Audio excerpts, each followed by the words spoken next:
All right, well, that's about 8 hours of wet sanding and buffing just on the hood. See, the top of the fenders aren't done. They're wet sanded, but they're not polished out yet.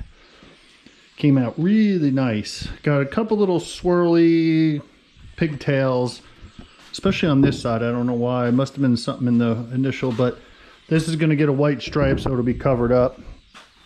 This was quite a challenge getting into these areas and not burning the paint. I did have one little area right there with almost a little rub through. You can see it's just a little, can't really tell, color's just a little different. And I notice here I might have to re-compound this area. It seems a little duller than the rest, but gotta remember this hood is fiberglass and it was junk from the beginning. You know, I probably have 60 plus hours just into this hood because it was just I mean, I did fiberglass work on it, did filler work on it, I smoothed it, it's just ridiculous, but it is what it is, and it turned out pretty good. It's really a shame. Paint job came out okay for a backyard paint job, but it's a shame doing all this work to make this paint job look this good, because if it would have came out better and then doing all this work, it really would have looked good. But I'd still say it's a $5,000 or $7,000 paint job all day long. I mean, I still have a lot more to do, but yeah, the hood looks really good. Like I said, it'll look really good once the stripes are on it. Roof is all wet sanded out, ready for polishing. So what we do is we cut it. I think I told you this before. I did get some new 3M. We cut it once with this and a wool pad. The wool pads are, well, that's a wool pad there. And then we cut it with the one-step compound with the wool pad.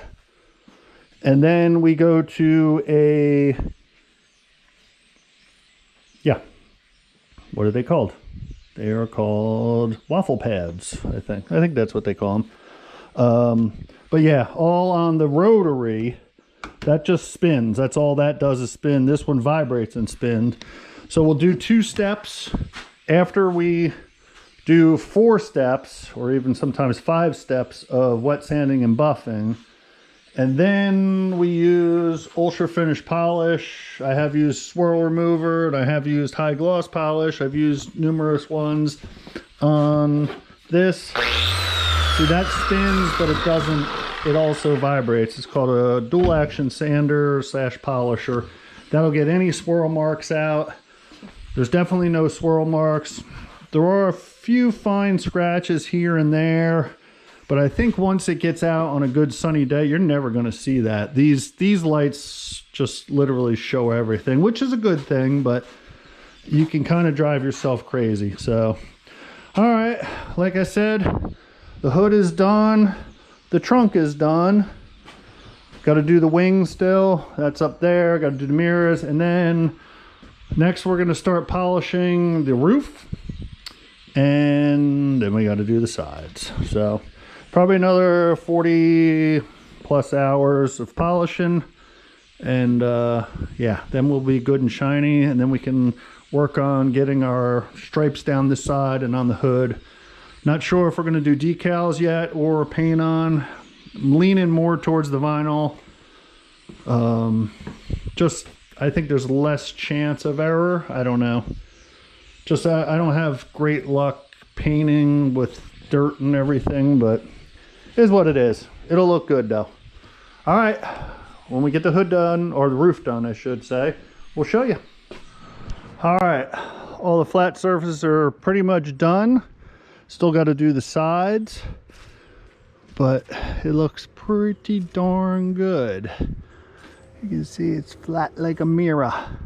You know, I see I got to get a little more compounding in there, polishing. Well, not polishing, compounding. That's all good. You know, when you bring it out in the light, it changes everything, but it also does hide a lot. So a couple little swirls that I noticed in there, can't even see them out here. I know there was one up here. Yeah, you can't even see. Oh, right there, a little bit. They're little curly cues, little pigtails. But you really notice how much orange peel it is when the rest is wet sanded and buffed. It didn't look that bad before, but now, don't know if you can tell that or not, but it's very orange peely. But like I said, the roof, the hood, and the trunk are all done. It's done down to about this area. Had an issue there. I got a touch up there. I got that gets covered. Got a couple places to touch up. I don't know what happened here. I barely even hit that with the buffer and that came off. That must have been really thin, but got a touch up there, and I got to do a little touch up right there by the gutter. But like I said, we got to wet sand and buff the sides next. You know, I did the tops of the fenders with just the foam pad, and it definitely didn't cut as good as the wool pad. So I think we're going to go back over them. Almost, I don't know if that's a dent there, or almost seems like there's a little dent there. Hard to say with the way the light hits everything, but like I said, it looks more orangey now for some reason that I polished it, but it looks good. It looks damn good. I'm going to not going to do any wet sanding and buffing for the rest of the day. I'm going to maybe start putting some of the trim back on and stuff around here that I can. Of course, can't do anything there because we got to do this side.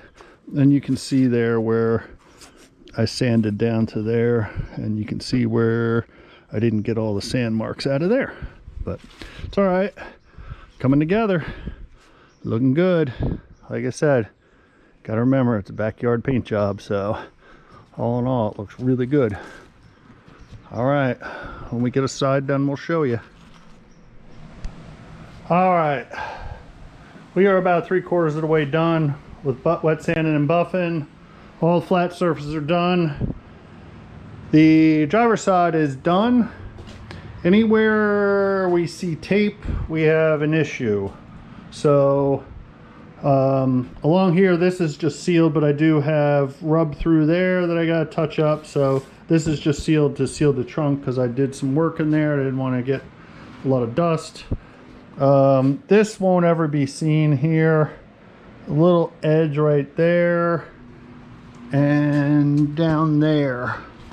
And then anywhere, like I said, you see a piece of tape, there's either a scratch or something that needs to be buffed out or wet sanded and buffed out. So what I do is, as I see them, put a piece of tape on it, mark it.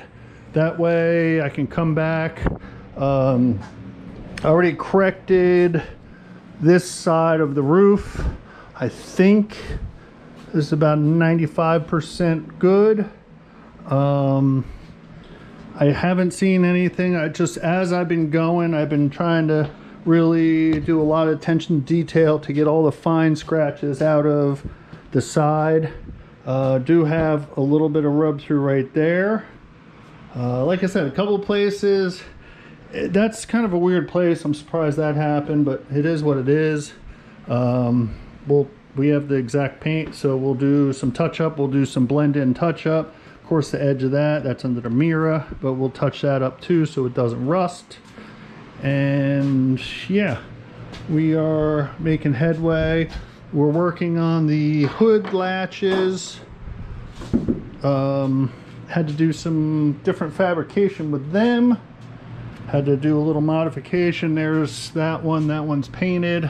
This one's a little bit modified. We got the hood, like I said, long ago. The hood is just horrible. It's a horrible hood. I'm sure it's very cheap. It was on here and I wasn't about to replace it. It's just an all fiberglass hood, but we got it pretty much as good as we could. Still sits back a little there. We can't come up there because then that throws that off. We tried moving the radiator support over. We tried shimming. We tried this. So this is it. This is where it's going to be. The body lines are wide. There's nothing I can do with it because I can't move the fenders in anymore because the doors can't come in anymore. So when you put stuff back together, you always start with the furthest back door and work from there because the quarter panel is solid. And then you work up and then adjust your. So like I said, I had the fenders off. I had that door off. I didn't have the other side off, but I did readjust it. So we got our lines as good as they can be for what it is. Like we said, really, really flat. Sanded out really nice. Like I said, we got some touching up to do, but all in all, we're gonna have to drop the car down now and move it over so we can wet sand and buff this side. It's amazing how much orange peel you see in it when you look at it over there, but then when you look here, another scratch there. But yeah, coming along good for what it is. And all right, we will pick you up when we get the other side wet sand and buffed, and we're slowly putting stuff back on too. I think like I can put the window trim back on now. Just waiting to do all the little paint touch up at once. So once I get the other side done, as long as everything's okay there, then we'll mix up some paint one time. Put all our window seals back on, all our trim moldings, all this stuff. So yeah, we still got a lot to do. We got new tires and wheels. These aren't it. These are the old ones. So, all right. All right, about 45 hours later, we are done cutting and buffing, wet sanding and buffing. It looks very, very flat, very smooth. Don't know if you can see it on the camera. I know the camera doesn't do it justice, but she is flat. There is no orange peel anywhere. Well, I don't know about anywhere, but a few little imperfections, which we know. Remember, it is a backyard job, but all in all, it came out really good. Like a mirror. So I got a few places burned through. I should say sand through, not burn through. It didn't happen with the buffer. It happened with the sander. Then we're gonna have to touch up down here, part there. All right, all the buffing and sanding is done. Came out nice and smooth like glass. Not gonna show too good on camera, but you can see it's quite flat and quite shiny. Looks really good. Got to do some paint touch up here and there where I rub through with the sander with doing the wet sanding. But all in all, she's like a mirror and she's flat like glass. Look at that quarter panel. Just a reflection, and that's the thing, the light in here is horrible. So looks good even in this light.